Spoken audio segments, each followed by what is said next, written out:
It's been a week since the Stadia Connect, and opinions just have ranged from both sides, whether people have been very happy with it or people have just been so upset with it. And you know what? It's okay to have your opinions one way or the other. I don't care. I mean, I've had both opinions in the last week because it's just been a wild roller coaster of emotions for that. But enough of that. A lot of it had to do with people like myself over speculating or over hyping or just over predicting in certain ways. So what we're going to do in this video is predict some more stuff coming to Stadia here in the next year.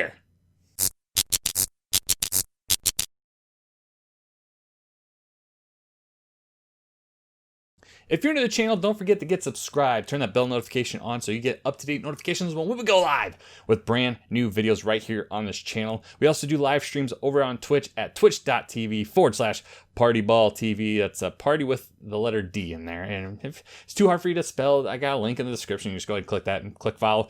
Subscribe if you want to. In the meantime, we also will have the Stadia Initiative's 8th episode at 4 p.m. on Friday Central Time instead of our 7 p.m. time slot. I do have to work. But as I said in the bumper of this video, I said that we're going to speculate just a little bit more. And why? Why build up my own expectations? Why? Because these are wild ones, okay? Because let's be honest, I truly don't expect these to come true, but no one else is predicting these things to come to Stadia. I'm predicting 10 games that are going to show up on Stadia that people just aren't paying attention to. They're not talking about. They aren't even thinking about. And I also brought along one of my friendos from the TSI podcast to help me out. So stick around to find out which person that ends up being and which game they end up picking. So let's start off without further ado. Let's start off with one that may be on people's wish list, but I don't see it talked about all that quite often. And that is a game that is steeped in the Lord of the Rings mythos, and that is Middle-earth: Shadow of Mordor. Now, I specifically went after Shadow of Mordor over, say, its sequel for one reason. And that is how Shadow of Mordor was made. It's literally been available across a bevy of platforms, and it was even developed for Linux operating systems. That's right, the very first game in the Middle-earth series has already been optimized for Linux. For those unfamiliar to develop on Stadia, it requires developing within Linux and Vulkan, and that's really the extent of that piece of information that I have any knowledge on whatsoever. And moving on. And having Shadow of Mordor exist with a Linux build doesn't necessarily make it a slam dunk for a Stadia port. Having a publisher already on board with Stadia and WB Games is also a good starting point as well. I personally think the Rocksteady developed Arkham games would fare a little bit better on the platform, but Mordor was received incredibly well and plays damn near like Batman. Now, I'll be honest, this next one's quite literally just me wanting to see this game on the platform and only has one possible loose tie-in to bring it to Stadia, and that is Ni no Kuni: Wrath of the White Witch.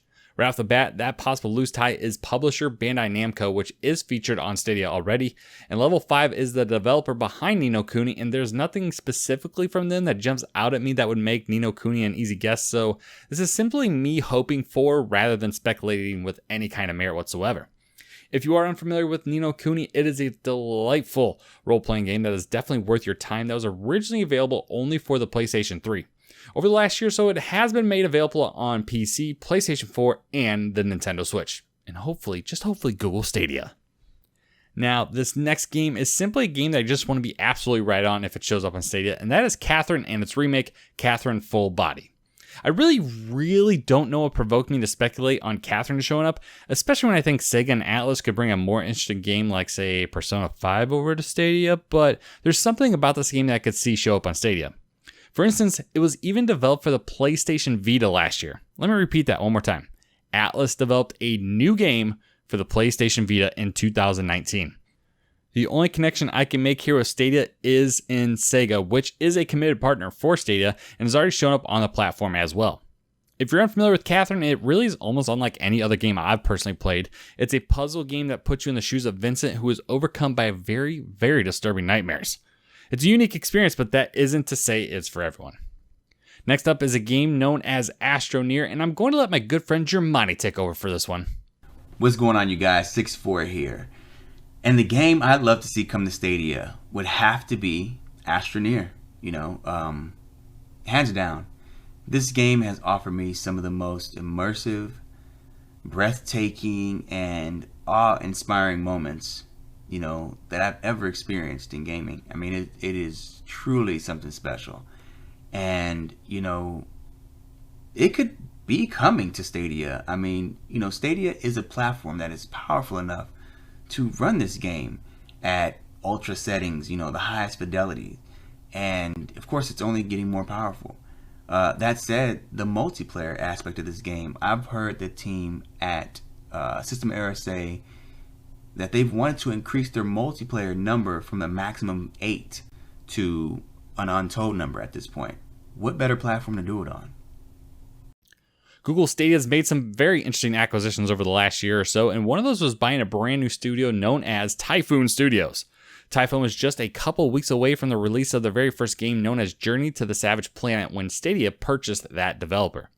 Now, people have made the suggestion for the same reason I'm going to, but it's rare you see people actually discuss it. But I do want to acknowledge that I'm not the originator of this idea, and I do also want to acknowledge that the purchase of Typhoon did not necessarily mean that Journey to the Savage Planet would become a Stadia game as well. However, I think it would be unwise of Google to not take advantage of an already developed game by one of their very own studios. I do think we see Journey to the Savage Planet at some point in 2021 for Stadia and more than likely as a Stadia Pro game. It just makes too much sense. A couple weeks ago, Chase of the This Week on Stadia podcast and the Stadia Initiative uncovered that Capcom was hiring for a position in their marketing department that included working with Stadia. I believe if they are hiring for marketing to Stadia, development for the platform has already begun at this point. One of Capcom's biggest IPs and most consistent is that of Resident Evil. Many of us here in the community were very disheartened to see no mention of Stadia with the announcement of Resident Evil 8, but that doesn't mean Resident Evil will never show up on Stadia. I believe we will see Resident Evil 0 and 1 show up on Stadia in the form of the Origins Collection, a set of games that has been brought to nearly every single platform in existence.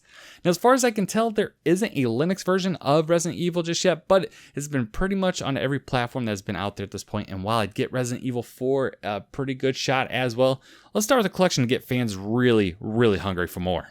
Continuing with the zombie theme, while Zombie Army 4 has proven that zombie games can work on Stadia just fine, and with that, I think Dead Island is the next contestant on this list. Dead Island is published by Deep Silver, who has brought games over to Stadia and is rumored to bring more like Saints Row 3, but please take that one with a very, very, very big grain of salt. Now, this series specifically is tricky, and I don't mean the games themselves, but the business side of it. I think if Dead Island shows up on Stadia, it'll be the upcoming sequel, Dead Island 2. The original game was developed by Techland, which passed on the sequel to work on Dying Light with Warner Brothers.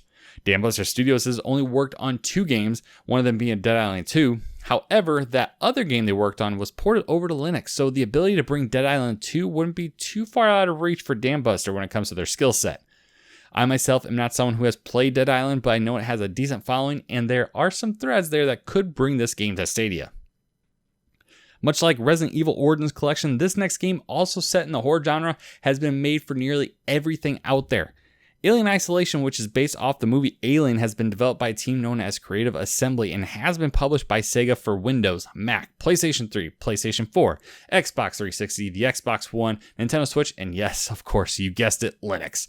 Now, I know I've been dropping the Linux name here a lot as a reason for these games being on this list, but I really do think it is important. Developing games for a brand new platform isn't the easiest thing in the world to do. That's why I give games developed for a Linux-based system a boost here, because in the aggregate, it could mean less work for the developer.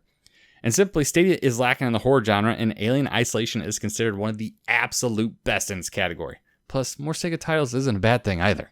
Admittedly, this next game probably has been mentioned over and over, but I think we need to keep this one fresh in the minds of people. Final Fantasy VII Remake was one of the most anticipated titles this year, and due to the pandemic, it did see a delay or two, and with that, pushed back the exclusivity to remain on the PlayStation 4. Next April, that exclusivity ends, and with that, I believe we see this game show up on the Xbox One with smart delivery to the Series X, PC, and Google Stadia. Square Enix has shown incredible support that is only rivaled by Ubisoft for the Stadia platform, and I would actually be shocked if this game didn't show up. And if that last one seemed like a cop-out, let's try a different Square Enix title that I know no one is mentioning, and that is Nier Automata. Oh man, Nier Automata, what a terrific game. Nier plays by the same rules as most of Developer Platinum Games titles tend to, but the unique storytelling elements that require multiple playthroughs sets it apart from, say, an Astral Chain or Bayonetta. It's a hack and slash that can be extremely punishing at times with save points that can be very few and far between. It's rewarding and the story makes it quite unique, and I would love to see this game show up on Stadia at some point. And those are the top 10 games I think have a pretty decent shot at showing up on Stadia that no one's just talking about, no one's even considering.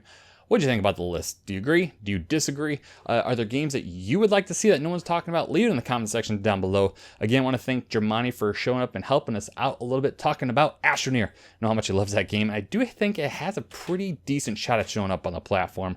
Again, if you haven't already subscribed to his channel, the link to it is in the description of not only this video, but literally every single video I do includes not only Germani, but so many other awesome content creators here in this community. Again, like this video if you haven't already. It does help us out. Get subscribed so you get up-to-date notifications on when we go live with new content.